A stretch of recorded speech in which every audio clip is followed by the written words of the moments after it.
నమస్తే, welcome to our channel. నేను మిషాల్ని. నర్సీపట్నంలో జగన్మోహన్ రెడ్డి పర్యటన కొనసాగిస్తున్నారు.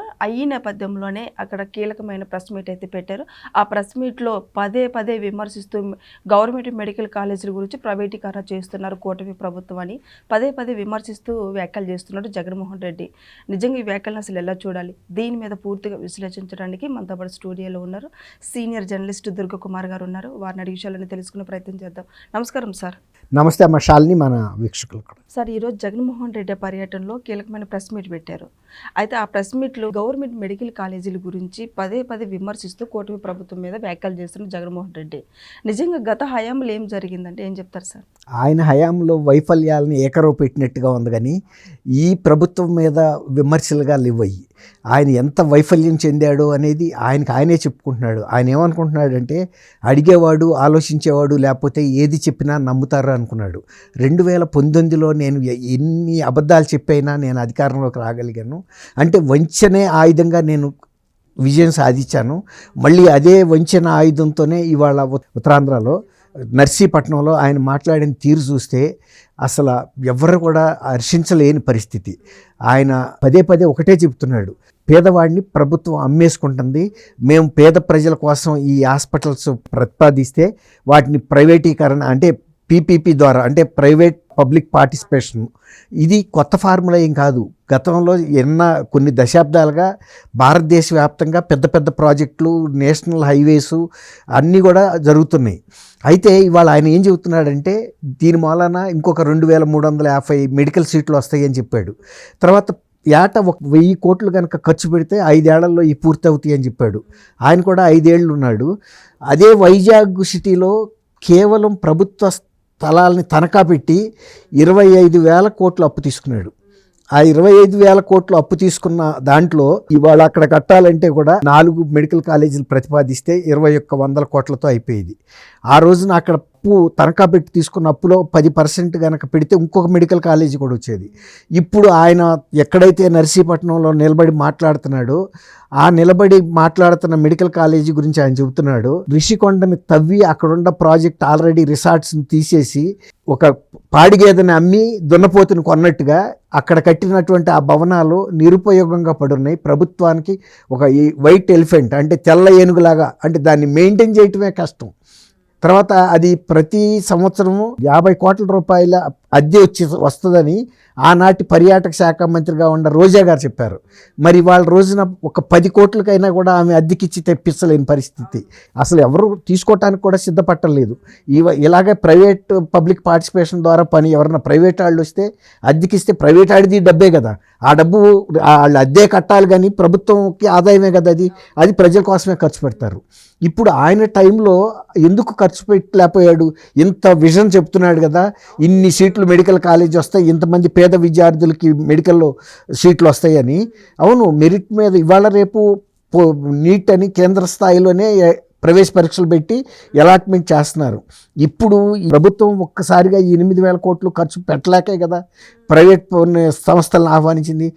ఆయన కూడా 2022-23లో 16 మెడికల్ హబ్బులు, సమీకృత హాస్పిటల్స్ కట్టడానికి ప్రైవేట్ వ్యక్తుల్ని, ఔత్సాహికుల్ని, పారిశ్రామికవేత్తల్ని, నాన్ గవర్నమెంటల్ ఆర్గనైజేషన్ స్వచ్ఛంద సంస్థల్ని ఆహ్వానిస్తూ ఒక ఫుల్ పేజ్ అడ్వర్టైజ్మెంట్లు ఇచ్చాడు వరుసగా పరంపరగా. మీరు రండి, మేము ఇస్తాము, మీరు 100 కోట్లు కనీస పెట్టుబడి పెట్టగలిగి తర్వాత బ్యాంకుల నుంచి రుణాలు తెచ్చుకుని దాన్ని నిర్వహించగలగాలి, ప్రభుత్వ ఇచ్చిన ఆదేశాలను అనుసరించి పాటించాలని ఆయనే ఇచ్చాడు. మరి అట్లాంటప్పుడు ఆ రోజున ప్రైవేట్ వ్యక్తులు ఎందుకు ఆయన ఆహ్వానించాడు, ప్రోత్సహించాడు? తర్వాత ప్రోత్సహిస్తే కూడా ఎవరు ఎందుకు రారంటే ఆయన గతంలో నిర్మించిన ఒక కాకినాడ పోర్టునే, ప్రైవేట్గా కట్టుకున్న పోర్ట్ని దాన్ని స్వాధీనం చేసుకుంటే ఆయన పారిపోయాడు కదా. అట్లా అనేక సంస్థలని వీళ్ళు బెదిరించి స్వాధీనం చేసుకున్నారు.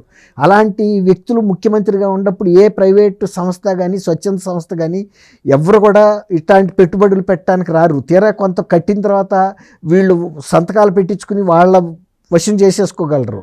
అలాంటి పరిస్థితిలో ఇవాళ ఈ ప్రభుత్వం మీద ఉన్న విశ్వసనీయతతో ఇవాళ వైజాగ్ ఏరియాకి కూడా 1,85,000 కోట్లు పెడితే గూగుల్ లాంటి సంస్థ, అనుబంధ సంస్థలు, అక్కడ డేటా సెంటర్స్, అనేక పరిశ్రమలు, స్టీల్ పరిశ్రమలు అనేకం వస్తున్నాయి.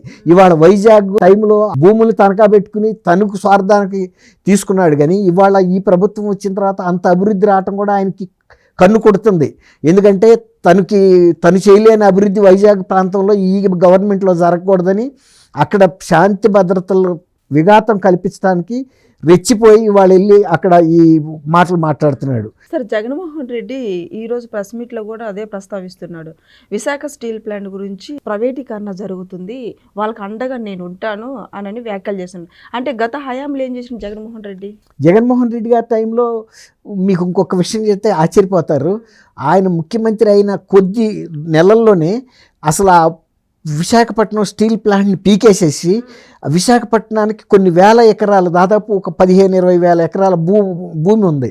ఆ భూమి మొత్తాన్ని రియల్ ఎస్టేట్గా మార్చేసి అమ్మేసుకుంటే ప్రభుత్వానికి మంచిది కదా అని ఆ రోజుండ ప్రభుత్వ ప్రధాన కార్యదర్శి ఎల్వి సుబ్రహ్మణ్యం గారిని అడిగితే ఆయన నివ్వెరపోయాడంట. ఆయన అంటే ఈయనకి తెలీదు. అంటే అసలు వైజాగ్ స్టీల్ ప్లాంట్ అనేది 1970s, ఎర్లీ 70s పెద్ద ఉద్యమం జరిగింది సమైక్య ఆంధ్రప్రదేశ్లో. అనేక మంది పోలీస్ కాల్పుల్లో చనిపోయారు. ఆ తర్వాత శాంక్షన్ అయ్యి వచ్చిన ఫ్యాక్టరీ. అట్లాంటి పరిశ్రమని ఈయన ఎట్లా మాట్లాడుతున్నాడు? ఇప్పుడు ఎవరన్నా పాడి గేదెని కోసుకుని తింటామని అంటే ఎట్లా అనిపిస్తుంది మనకి? రోజు మనం పాలు తాగుతున్నాము, వీడికి ఇట్లాంటి మూర్ఖపు ఆలోచన ఎలా వచ్చింది, ఇంత దుష్ట ఆలోచన ఎలా వచ్చిందని ఆయన కూడా అంతే నివ్వెరపోయాడు. ఆయనకు తెలుసు ఆ పరిశ్రమ ఎలా వచ్చింది, దాని పరిస్థితి, ఎంతమంది, ఎన్ని వేల మంది, లక్షల మంది ప్రత్యక్షంగా పరోక్షంగా దాని మీద జీవనం సాగిస్తున్నారు, ఎంత నాణ్యమైన స్టీల్ ఉత్పత్తి చేస్తుంది, అది ఎంత గర్వకారణంగా ఆంధ్రప్రదేశ్కి ఉంది అనేది ఒక కేంద్ర ప్రభుత్వ సంస్థ. నివ్వెరపోయాడంట. అసలు ఇదేం ఆలోచన అని అన్నాడంట. అదేంటండి, అది ఎట్లా చేస్తాము, అదొక పరిశ్రమ, ఎంతోమంది దాని మీద ఆధారపడి, ఇంకా ఏమైనా చిన్న చిన్న సమస్యలు ఉంటే పరిష్కరించాలి.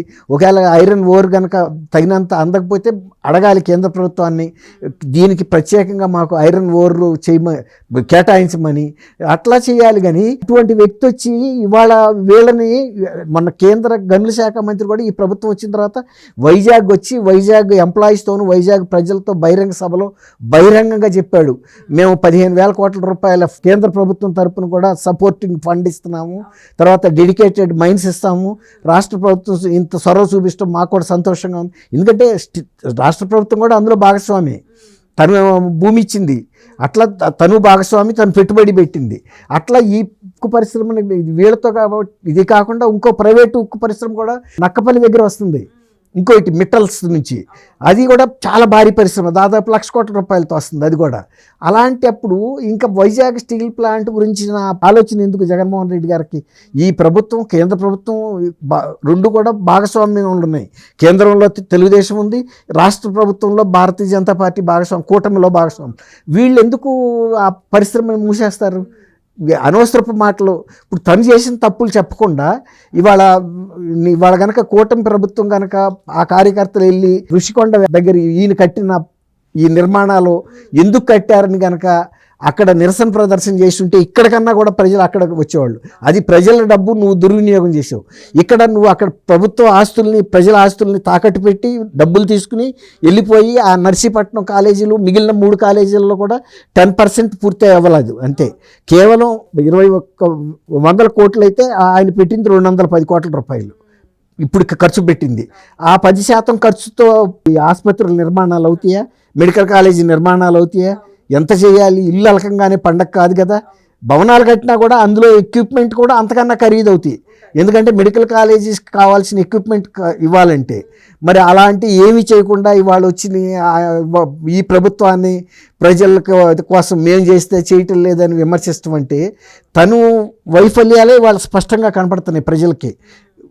ప్రజలు అర్థం చేసుకోలేని వాళ్ళు కాదు, ఇప్పుడు కాదు, 2024 నాటికే జగన్మోహన్ రెడ్డి గారిని పూర్తిగా ఆంధ్రప్రదేశ్ ప్రజలు అర్థం చేసుకున్నారు, అవగాహన చేసుకున్నారు. ఈయన దురుద్దేశాలన్నీ చూశారు, ఈయన పెట్టిన దాష్టికాలు అనుభవించారు.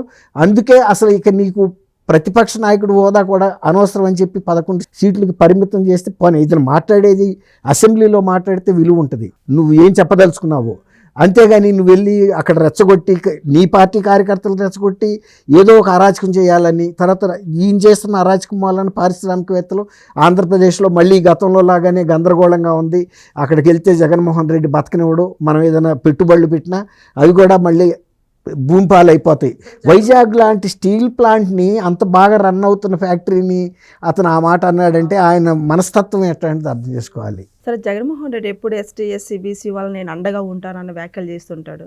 కానీ ఈ రోజున జగన్మోహన్ రెడ్డికి ఆ దళితుల సంఘం ఎదురు తిరిగారు, మీరు రావద్దు ఇక్కడికి అనని. ఎలా చూడాలి సార్ అసలు? డాక్టర్ సుధాకర్ గారిని ఎంత ఘోరమైన పరిస్థితిలో చంపాడు మనం చూసాం. కక్ష కట్టి ఒక ప్రభుత్వం ఒక వ్యక్తి మీద, అందులో ఆయన ఒక ఎనస్థెటిస్ట్ డాక్టరు, మత్తు డాక్టరు, ఆయన అంత సీనియరు, సౌమ్యుడు, సేవా భావం కలిగిన వ్యక్తి. ఆయన అన్నది ఏంటంటే మెడికల్ కిట్స్ మాకు అందలేదు అని చెప్పాడు విలేకరులు అడిగిన దానికి. అది తప్పైంది. అది ఆయన చావు చూసేరాక జగన్మోహన్ రెడ్డి నిద్రపోలేదు. అందుకనే వాళ్ళు ఇవాళ బేషరతుగా క్షమాపణ చెప్పమంటే అంతమంది దళిత సంఘాలు విజ్ఞప్తి చేసినా కూడా ఆయన అసలు వాళ్ళ మాటని లెక్క చేయకుండా అసలు అది వినపడనట్టుగా నటిస్తూ ఇవాళ అక్కడికి వెళ్ళి, అంటే వాళ్ళ మీద యుద్ధానికి వెళ్ళినట్టుగా ఉంది.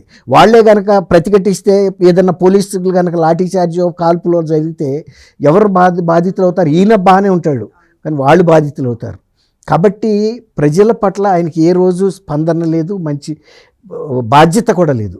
ఇవాళ ఆ బాధ్యత రాహిత్యం అంతా ఆయన మాట్లాడిన బహిరంగ సభలో మాటలు కానీ ఆయన పర్యటన కానీ సుస్పష్టంగా తెలియజేస్తుంది.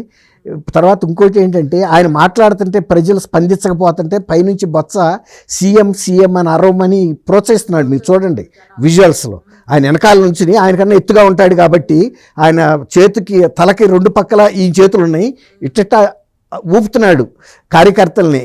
అందులో ఆయన మాట్లాడేదంటే పసలేదు. కనీసం సీఎం సీఎం అన్న గొడవ చేయటం ద్వారా అన్న ఏదో ఆ సభలో కొంత రక్తి కట్టించాలని ఆయన ప్రయత్నించాడు. ఈరోజు జగన్మోహన్ రెడ్డి పర్యటన వైసీపీ వాళ్ళందరూ జగన్ వస్తుంటే ఎందుకు భయపడుతున్నారు టీడీపీ వాళ్ళని వైసీపీ నేతలందరూ మాట్లాడుతున్నారు సార్. ఈరోజు ఆయన వస్తే ఎవడు భయపడతాడమ్మా? ఎందుకంటే అంత రప్ప తొక్కి రప్ప అందుకే భయపడుతుంది. అవును, ఇప్పుడు ఒక దున్నపోతు పరిగెత్తుకొస్తుంటే కూడా జనం అందరూ విఘ్నులైన వాళ్ళు పక్క తప్పుకుంటారు. బజార్లో ఎందుకు తప్పుకుంటారు? దానికి కొమ్ములు ఉన్నాయి, మదం ఉంది, పడుస్తుంది, తొక్కుతుంది, కాళ్ళ కిందేసి నలిపేస్తుంది. అట్లా అని భయపడుతున్నారు దున్నపోతు కంటే? భయపడాలి, అది ఒక మృగం. మృగానికి ఎవడైనా భయపడతాడు. విఘ్నుడైన వ్యక్తి నడిచి వెళ్తుంటే ఎవడన్నా తప్పుకుంటాడా? పక్కకి దండం పెడతారు, లేకపోతే అంతే, లేకపోతే పట్టించుకోకుండా ఉంటారు. ఆయన మానాన్ని ఆయన వెళ్తాడు. అదే ఒక మృగం వస్తే మాత్రం భయపడతారు, ఇళ్లలోకి వెళ్ళి తలుపులు కూడా వేసుకుంటారు. Thank you sir. Thank you అమ్మా.